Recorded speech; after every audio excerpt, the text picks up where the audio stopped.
Have you ever felt trapped, like you're facing an obstacle so huge, so impossible, that there's no way forward and no turning back? That's exactly where Moses and the Israelites found themselves. Imagine the scene, the vast, unforgiving Red Sea in front of them, and behind them, the thundering chariots of Pharaoh's army, closing in fast. Fear, panic, and despair must have been overwhelming. They were cornered, with absolutely nowhere to go. This wasn't just a physical dead end, it was a crisis of faith. The people cried out to Moses, saying, "Was it because there were no graves in Egypt that you brought us to the desert to die?" It's a feeling we can all relate to, right?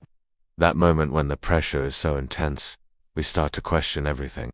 We wonder if we made the wrong choice, if we heard the guidance wrong, if we're completely on our own. But this is where the story takes an incredible turn. God tells Moses, "Raise your staff and stretch out your hand over the sea to divide the water." Think about that for a second.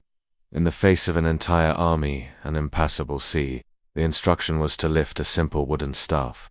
It must have seemed absurd. But Moses obeyed. He stretched out his hand, and a mighty east wind blew all night, turning the sea into dry land. The waters were divided, forming a wall on their right and on their left. The Israelites walked through the sea on dry ground. The very thing that was their biggest obstacle became their path to freedom. The sea didn't just disappear, God parted it. He made a way where there was no way. And once they were safely across, the waters crashed back down, swallowing the pursuing army. Their greatest threat was gone, consumed by the very path that saved them. This story is a powerful reminder for our own lives. When you face your Red Sea, moments, those overwhelming challenges that seem impossible to overcome, remember that you are not alone. What looks like an end of the road to you might just be the place where God is about to show up in a spectacular way.